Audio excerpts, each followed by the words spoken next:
On a le grand plaisir d'accueillir, vous le connaissez tous, le docteur Kairi, qui va nous parler de la place de la mild stimulation. Et la question qui lui a été posée, c'est reste-t-il encore une place pour la mild stimulation en 2019? Merci, Madame la Présidente. Je salue ça devient une grande...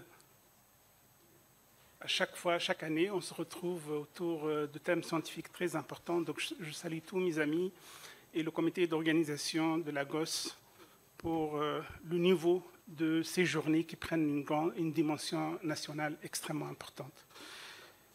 Je suis chargé de parler d'un thème qui passe par des vagues, la mild stimulation.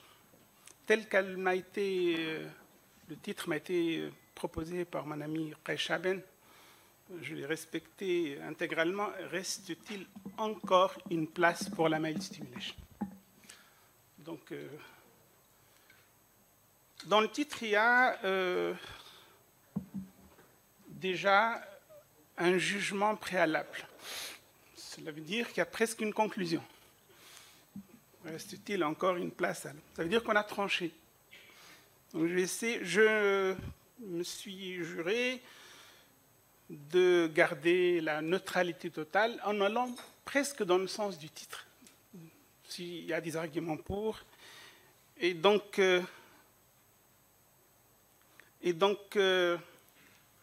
en commençant par une première diapositive publiée en 2018, la stimulation conventionnelle, donc contrôlée,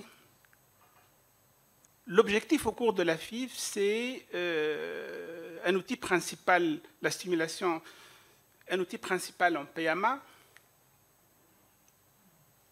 Il serait logique, c'est peut-être même prouvé, que plus on a d'ovocytes recueillis, pour plus d'embryons, on a plus de possibilités de sélectionner les meilleurs, en termes de qualité, pour le transfert, obtenir une grossesse, congeler le surplus d'embryons pour plus de chances dans le futur. Ça paraît logique, et je vais peut-être même un peu plus le détailler, puisque c'est pratiquement prouvé. Alors, il faut savoir que les objectifs sont différents en fonction de la réponse. Réponse attendue, en gros, on cherche à obtenir de 9 à 14 ovocytes. Quand il y a une forte réponse, on a envie de minimiser le risque de syndrome d'hyperstimulation ovarienne. Quand on a une réponse normale, c'est maximiser les chances de grossesse, avoir le plus de chances de grossesse. Et quand on a une mauvaise réponse, la réponse attendue est une mauvaise réponse, c'est de diminuer le risque d'annulation. Voilà un peu la contrainte quotidienne quand on prend en charge en couple dans le cadre de la stimulation, dans le cadre de la PMA. Cela nous met dans les situations classiques, les hyper-répondeuses, les normaux-répondeuses et les hypo-répondeuses qu'on peut classer actuellement grâce au CFA et à la AMH. Alors, si on réfléchit un peu à la stimulation conventionnelle contrôlée, oui, on cherche un rendement, on roule vite, mais à côté de ça, il y a quand même des complications. Et en général, quand on présente une plaque dans une étude, on vous montre seulement la différence significative en termes de naissance vivante et on oublie la contrebalance, la sécurité, les autres complications. Donc on peut dire, comme ça a été dit dans le titre, reste-t-il une place à la mild stimulation? Parce qu'on va gagner quelques pourcentage peut-être par rapport à la stimulation conventionnelle, mais à quel prix aussi? Donc c'est ça un peu le sens de la mesure, mais sur des arguments bien sûr scientifiques. La stimulation conventionnelle, longue durée, le coût est élevé et il y a quand même un inconfort physique et psychologique. Alors, je pense que tout au long de ce que je vais dire, il faut toujours mettre en balance ces deux sécurité et efficacité. Sécurité, efficacité. Sécurité, éviter les grossesses multiples, éviter le syndrome d'hyperstimulation ovarienne, et puis les conséquences, les complications au cours des grossesses. Et puis l'efficacité, c'est chercher à avoir un seul enfant, donc une grossesse, un seul enfant. Et c'est ça un peu l'objectif de la stimulation ovarienne. C'est-à-dire qu'à chaque fois qu'on va prendre une décision, au-delà des chiffres que je vais vous montrer, essayez de mettre en balance l'efficacité, d'accord?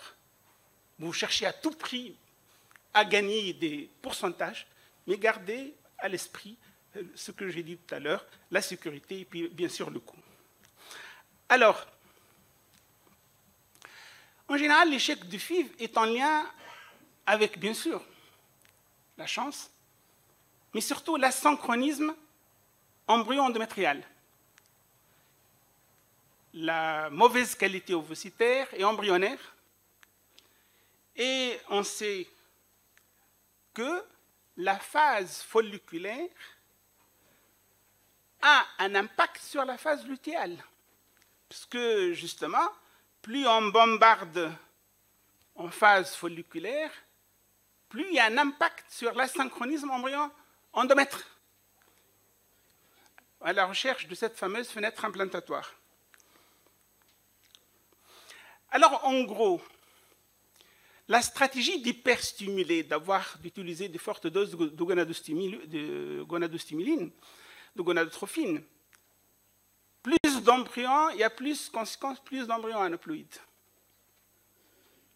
Consommation rapide des follicules, plus d'embryons de qualité médiocre, altération de la fonction du corps jaune et augmentation des progestatifs qui ont comme conséquence, comme vous le savez, une mauvaise réceptivité endométriale.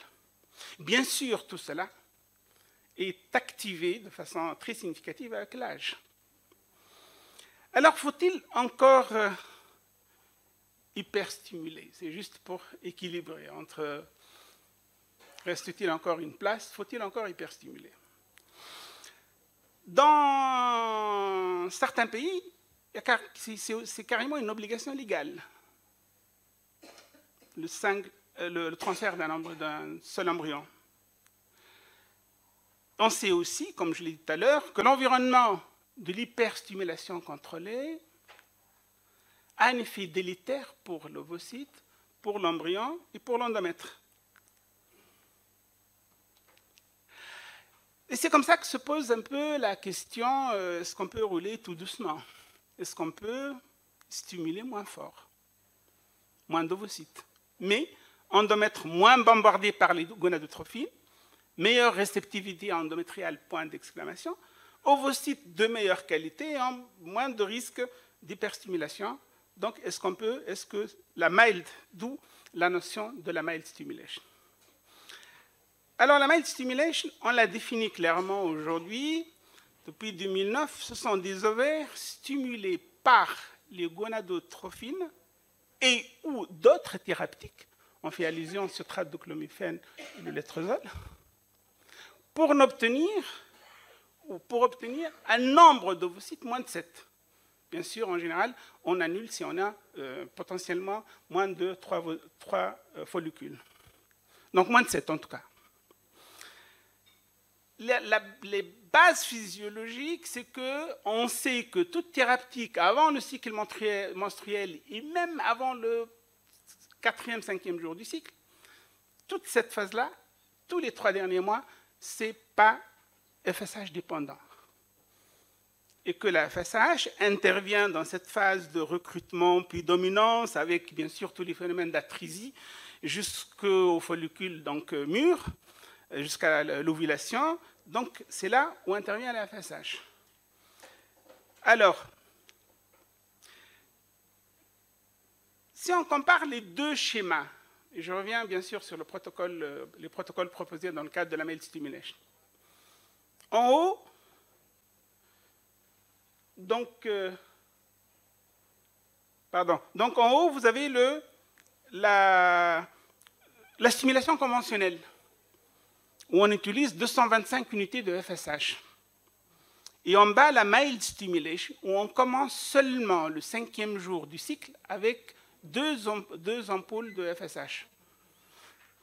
Et puis, à partir du 8e jour, en fait, de J8, on va donner, si on atteint un follicule dominant de 14, on va donner justement l'antagoniste. Et on compare un peu à chaque fois, entre la taille du follicule des 3 protocoles. Un cycle spontané, le cycle ici spontané, ici le cycle avec la stimulation conventionnelle, et puis la mild stimulation. Vous voyez que la courbe de FSH, elle dessine une courbe où la plage où on va détecter la fenêtre implémentatoire est relativement raccourcie. Et qu'au cours de la stimulation conventionnelle, cette plage est élargie. Et vous voyez que la mild stimulation reproduit à peu près la même courbe que le cycle spontané.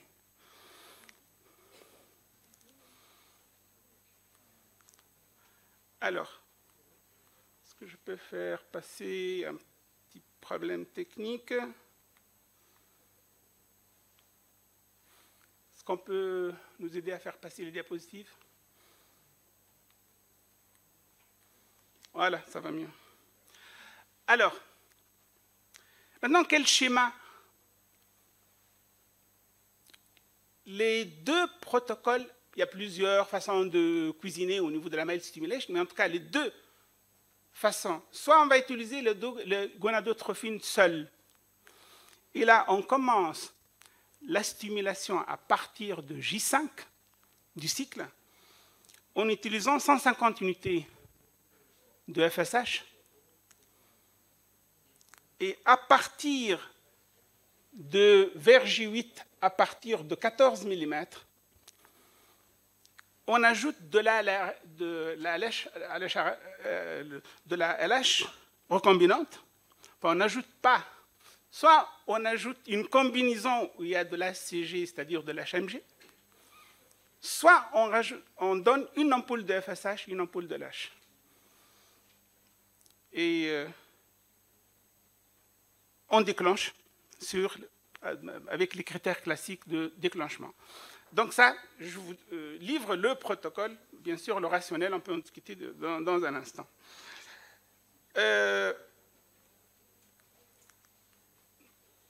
Deuxième protocole, tout à l'heure, j'ai parlé de citrate de clomifène. C'est qu'on peut donner le citrate de clomifène à partir du 1er au 2e jour du cycle, pendant 5 jours, par exemple 100 mg. Et on démarre la stimulation avec la FSH à partir de J5, en utilisant pareil, 150 unités, soit 2 ampoules de FSH, et pareil, on modifie, on ajoute l'équivalent de la LH, on modifie donc la composition en utilisant la FSH et la LH à partir de J8, et bien sûr, on introduit le citrotide à partir du follicule dominant à partir de 14 mm. Avec une recommandation, les critères d'annulation, moins de 3 follicules, de moins de 12 mm, et le critère de déclenchement, un follicule supérieur à 18 mm. Je dis bien un follicule supérieur à 18 mm. C'est-à-dire que le follicule a un peu plus de maturité par rapport au protocole conventionnel. Critère de déclenchement, donc, comme je vous l'ai dit, épaisseur de l'endomètre supérieure à 7 mm. Alors, les avantages de la mild stimulation. Chez les mauvaises répondeuses, c'est établi, et on va le voir, que le nombre de blastocystes top qualité est indépendant de la dose de FSH chez les mauvaises répondeuses, tel que vous le voyez ici, publication en 2014. Pareil, chez les mauvaises répondeuses, étude rétrospective de 476 mauvaises répondeuses au-delà de 40 ans avec comparaison cycle naturel modifié HMG et cycle stimulation conventionnelle, 300 unités. Et la seule variable significativement associée à l'augmentation de taux de grossesse, la présence d'au moins un embryon top qualité. Et là, en faisant ça, il n'y a pas de différence significative. Le corps jaune. Un corps jaune fonctionnel, là aussi, c'est prouvé, publication en 2016, en comparant la mild stimulation, citrate de clomifène, plus 150 unités, on voit que le profil de la progestérone, le profil endocrinien physiologique et physiologique pour la mild stimulation, et ça permet d'éviter un dysfonctionnement du corps jaune. Et on peut dire que par le dosage de la LH et de la progestérone, il n'y a pas de nécessité d'adjoindre ou de supplémenter la phase lutéale. Au niveau justement de la réceptivité endométriale, la biopsie de l'endomètre comparée en cycle naturel mild stimulation et cycle stimulation conventionnelle, vous voyez que la qualité de l'endomètre, ici, elle est proche du cycle naturel et l'endomètre est moins perturbé que dans la stimulation, justement, conventionnelle. Alors, la mild stimulation au niveau du cou, là, je n'ai pas besoin de le prouver, ça a été toujours prouvé. Alors, quel protocole et pour quelle patiente? Et c'est là où je vais justement être un peu plus précis et rapide. C'est que jusque-là, les comparaisons, c'est un fourre-tout. On compare la stimulation conventionnelle, la mild stimulation dans toutes les situations. Or, si on essaie de se limiter à ce qu'on a dit au départ, les mauvaises répondeuses, les hyper-répondeuses et les normorépondeuses, on peut clairement, pour les mauvaises répondeuses, il y a suffisamment d'arguments, aussi bien là, au niveau des méta-analyses, 6443 patientes, je vous donne les conclusions. Là, on sait que l'addition de la LH améliore les résultats chez les mauvaises répondeuses. Démarrer le premier jour du cycle, là, c'est peut-être le résultat le plus avantageux. Et bien sûr, il y a d'autres articles qui trouvent moins, mais il est à peu près admis qu'on a besoin de la LH chez les mauvaises répondeuses. Alors, les mauvaises répondeuses, ce qui est aussi, là aussi, c'est une étude publiée en 2016, où de façon claire, l'utilisation de la mild stimulation, dans ce cas, c'est l'adjonction de létrozole, 2 ampoules, ça donne les mêmes résultats qu'en utilisant les fortes doses chez les mauvaises répondeuses. En 2018, pareil, méta-analyse, 5 études randomisées, 717 mauvaises répondeuses, comparaison forte dose, mild stimulation, taux de grossesse et de naissance vivante, identique, différence non significative. 2018 toujours, 9 études randomisées qui touchent 2100 et quelques mauvaises répondeuses. Comparaison forte dose de gonadostimuline, mais cette fois-ci le protocole utilisant le citrate de clomifène et la FSH. Différence non significative en termes de naissance vivante. Alors, mauvaise répondeuse, la mild stimulation, c'est là où elle trouve le plus de place sur le plan scientifique, de façon à démontrer confort physique, bonne tolérance, moins d'ovocytes, mais même nombre d'embryons top qualité, c'est ça moindre coût et même taux de grossesse par cycle. Alors, c'est pour cela, dans les recommandations, là je traduis les recommandations dans les guidelines, chez les mauvaises répondeuses, des fortes considérations doivent être données à la mild stimulation, vu le coût qui est moindre par rapport à la stimulation conventionnelle et les résultats qui sont pareils entre le protocole mild stimulation et le protocole conventionnel. Donc ça, c'est clair. Pour les normorépondeuses, Là aussi, publication en 2018, une cohorte rétrospective de 10 000 et quelques cycles de FIV-XI, critères d'exclusion, l'âge, enfin les critères classiques de normorépondeuses, et les résultats, taux de grossesse vivante, taux de naissance et syndrome d'hyperstimulation ovarienne. Là aussi, il est établi, suivant bien ce que je vais dire dans le sens, là, il n'est pas question de comparer la mild stimulation chez les normorépondeuses. C'est un constat, il est établi que le nombre de naissances vivantes par transfert augmente avec la cohorte ovocytaire. Jusqu'à 11-15 pour cette étude, et puis ça se stabilise après 15. Et puis le nombre cumulé de naissances vivantes potentielles par ponction continue d'augmenter à mesure que le rendement en ovocytes augmente. Ça, on fait intervenir, bien sûr, la cryopréservation, enfin la congélation. Alors, pareil, toujours chez les normorépondeuses, le nombre d'embryons top qualité disponibles à la congélation après transfert d'embryons frais continue d'augmenter avec l'augmentation du rendement des ovocytes. C'est-à-dire que c'est le même constat. Plus on a d'ovocytes, plus c'est clair, on a un taux de grossesse. Et toujours chez les normorépondeuses, il y a le déclenchement par la CG jusqu'à le syndrome d'hyperstimulation ou le taux de syndrome d'hyperstimulation augmente rapidement avec l'augmentation de la cohorte. Et ça commence de façon significative à partir de 7. Et que le déclenchement aujourd'hui par l'agoniste, ce qui est recommandé, le taux d'hyperstimulation reste relativement faible et se stabilise à environ 1%. Alors, toujours dans les normorépondeuses, c'est la plus grande étude multicentrique, 14 000 et quelques cycles de 2009 à 2014, publiée en 2018, la réponse ovarienne est proportionnelle au taux cumulé de naissance vivante. Ça peut aller jusqu'à 70%, bien sûr c'est un taux cumulé, lorsqu'on obtient plus jusqu'à 25 ovocytes. Alors chez les normorépondeuses, c'est clair.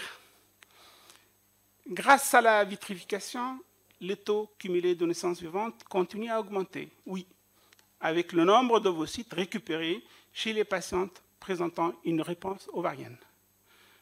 Mais la stimulation ovarienne doit être rationnelle afin d'éviter les réponses extrêmes, parce que c'est toujours tangent. Préserver la sécurité des patients et éviter les complications iatrogènes. Bien sûr, chez les normorépondeuses, maintenant je fais juste un commentaire, ça c'est le côté scientifique. Rappelez-vous de cet équilibre coût-efficacité. Dans nos conditions d'exercice, parfois, c'est sûr qu'on va gagner peut-être 3-5% de plus, mais de temps en temps, on a besoin, au niveau de la prise en charge, compte tenu du coût, de recourir à la mild stimulation en connaissance de cause. Il y a plus d'avantages psychologiques, physiques et un avantage financier, mais on le sait en connaissance de cause, qu'en contrepartie, il y a un petit souci quant au taux de grossesse. On a un pourcentage raisonnable qu'il faut connaître. Alors, chez les hyperrépondeuses, ça prend 2 minutes. Hyperrépondeuses, on a une idée que du protocole conventionnel. C'est-à-dire que protocole antagoniste, on est à peu près d'accord, moins de risque d'hyperstimulation ovarienne, ce qu'on peut déclencher. Il n'y a pas d'études randomisées concernant la comparaison hyperrépondeuse et mild stimulation. C'est tout simple. Je ne sais pas, peut-être on peut imaginer que le citrate de clomifène, en additionnant une seule ampoule, etc. Mais de toute façon, il n'y a pas d'études. Nous ne pouvons pas répondre à cette question. Je termine avec ça. C'est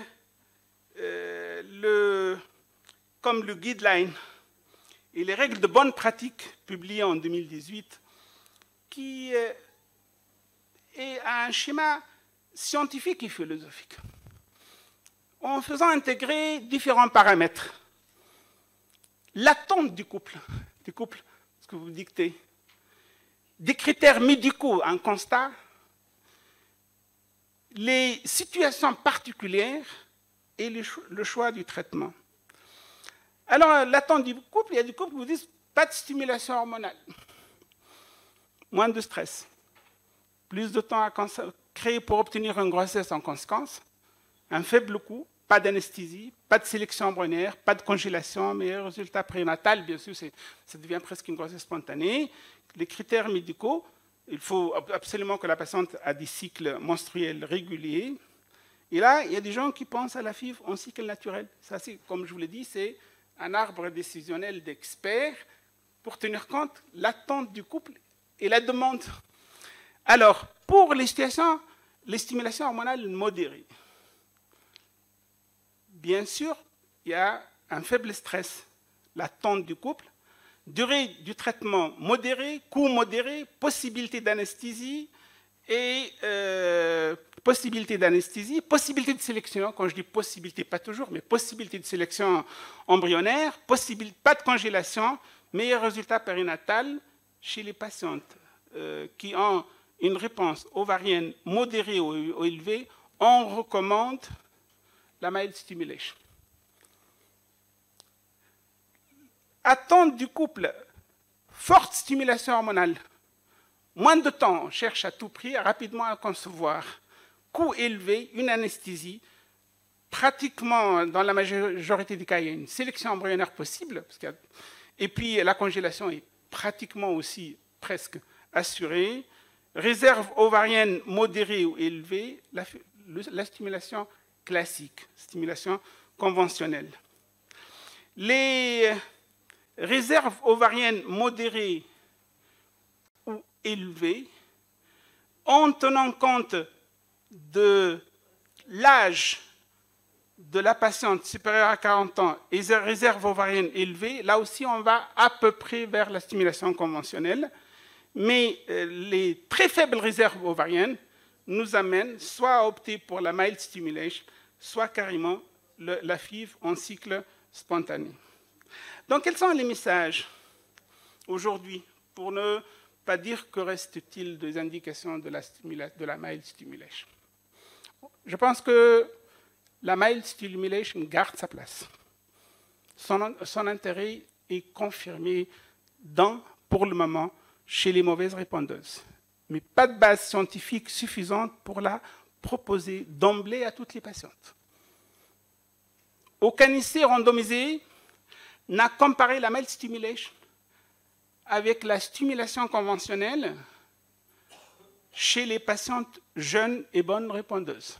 Pour le moment, je vous ai dit, l'argument scientifique, c'est que plus on a d'ovocytes, plus on a de chances de grossesse. Le taux de grossesse par cycle de stimulation avec protocole classique reste supérieur à ceux obtenus par la mild stimulation chez les patientes non sélectionnées. Vous voyez que jusque-là, si on ne fait pas le fourre-tout, il y a plus de grossesse en cas de cycle, en cas de stimulation conventionnelle.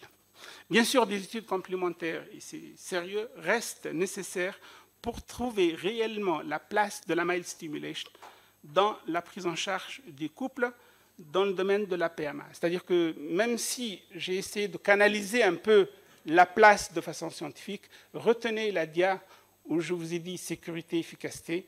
Donc, pour chaque patiente, vous pouvez justement justifier l'indication, même chez les normorépondeuses, mais à condition que ce soit en connaissance de cause sur le plan scientifique.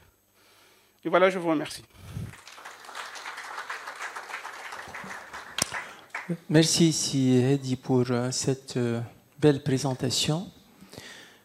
Est-ce qu'il y a des questions dans la salle? Est-ce qu'il y a des gens qui font encore la mild stimulation? On veut bien avoir leur avis. Docteur Bouzid ou Docteur Khrouf? Je crois que la question qui a été posée par Siqaïs, que reste-t-il de la mild stimulation en 2019, a été posée parce que les Anglais ont publié que le maximum de chances d'avoir une grossesse, c'est quand on recueille plus de 15 ovocytes. Et en faisant la mild stimulation, on recueille moins de 7. Bon, en comparant, c'est pourquoi je crois qu'elle a été posée dans ce sens. Non. Il faut demander ça à Siraïs. Mais comme je vous l'ai dit, ça, j'ai commencé par ces résultats-là, en vous disant, comme je l'ai exprimé tout à l'heure, que quand on dissèque les indications, en prenant les différents profils de patientes, vous avez vu qu'avec même 15 ovocytes dans les mauvaises répondeuses, ce qui n'est pas le cas en général, vous obtenez exactement le même nombre d'embryons de top qualité, surtout de grossesse. Merci. C'est Mohamed Khrouf. Donc, vous avez posé la question si on utilise la myostimulation. Moi, j'utilise beaucoup la myostimulation et que pour les mauvaises répondeuses, surtout pour les patientes où, quelle que soit la dose de gonadotrophine qu'on donne, on a 1 à 2 ovocytes. Alors, tant qu'à faire, utiliser la myostimulation. Et moi, je l'associe au freeze-all. C'est-à-dire que chez ces patientes-là qui sont parfois âgées, avoir un seul embryon, ça ne suffit pas pour avoir de vraies chances. Donc, on poule plusieurs embryons grâce à la myostimulation, ce qui diminue les coûts de ces plusieurs cycles parce qu'on n'a plus le coût des gonadotrophines. Et par la suite, quand on obtient 3 embryons quand on est à 40 ans ou 2 embryons quand on est en 35-40, on fait le transfert. Et on commence à avoir une bonne série et j'espère qu'on la présentera un de ces jours. C'est vraiment... moi, j'étais bluffé parce que, Cyril dit, je sais que depuis longtemps, vous défendez la myostimulation. Moi, j'y croyais pas. Et je me suis mis, parce que j'ai vu quand même les résultats. Puis, il y a eu les recommandations de la SRM qui ont été sorties l'année dernière.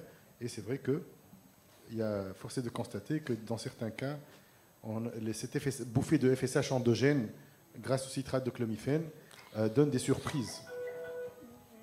Ma question pour Syedi, c'est vrai que j'ai compris maintenant que myostimulation, c'est une stimulation qui peut intéresser les hyporépondeuses.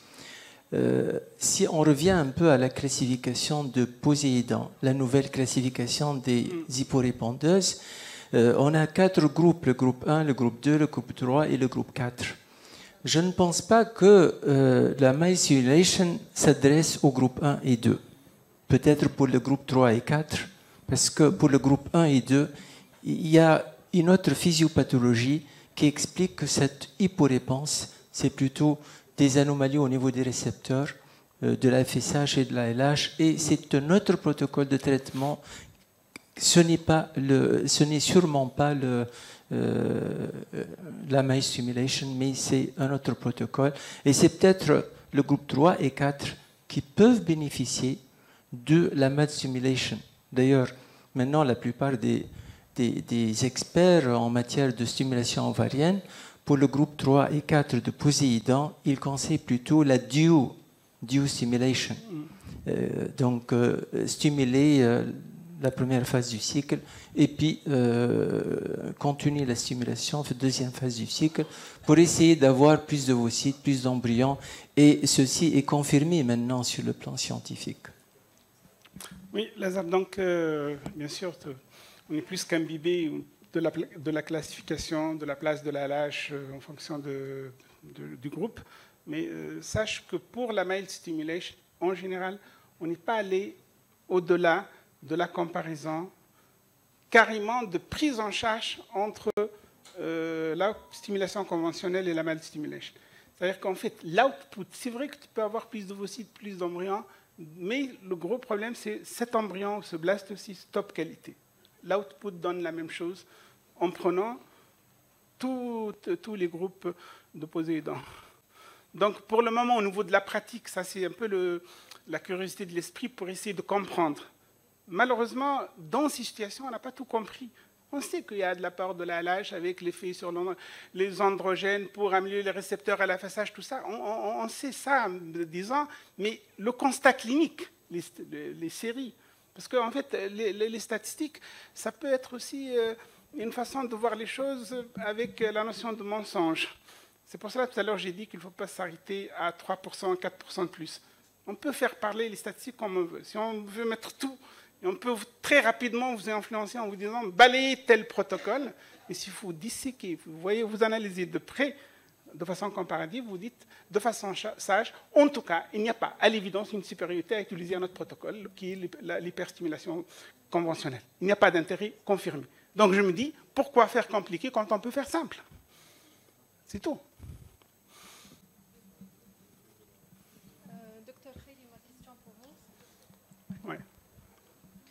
Alors, je vais, avec ma question, peut-être mimer le titre de votre présentation. Est-ce qu'il y a encore de la place en 2019 pour parler de risques quand on fait une stimulation, disons, un peu forte, sachant que si vous faites un protocole antagoniste, si vous déclenchez avec un agoniste, si on fait du freeze-all, il n'y a vraiment pas de risque pour l'hyperstimulation et que côté, même si je ne suis pas aussi bien placée qu'un gynécologue pour parler des risques iatrogènes, mais dans notre pratique courante, on n'est pas vraiment en train de voir des risques iatrogènes quand on fonctionne des patientes de 25-30 ovocytes.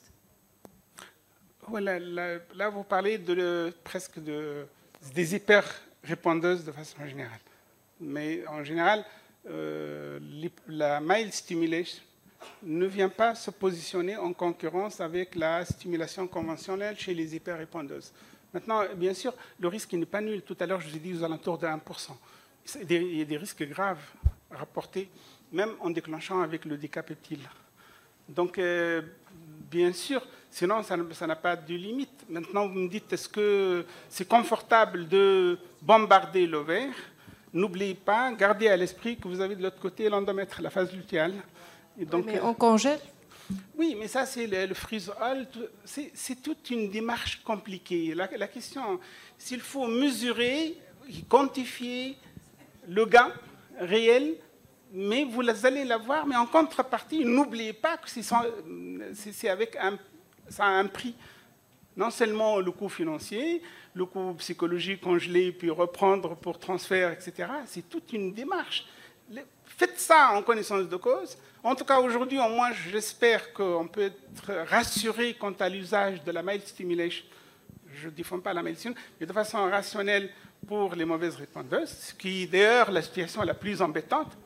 Pour les normorépondeuses, je vous ai dit tout à l'heure, c'est Mohamed Khrouf a parlé qu'il s'est converti un peu à utiliser la mild stimulation. Dans ma pratique, chez les normorépondeuses, la prise en charge de la sécurité sociale, vous le savez, ça pose problème. Merci Sylhedi.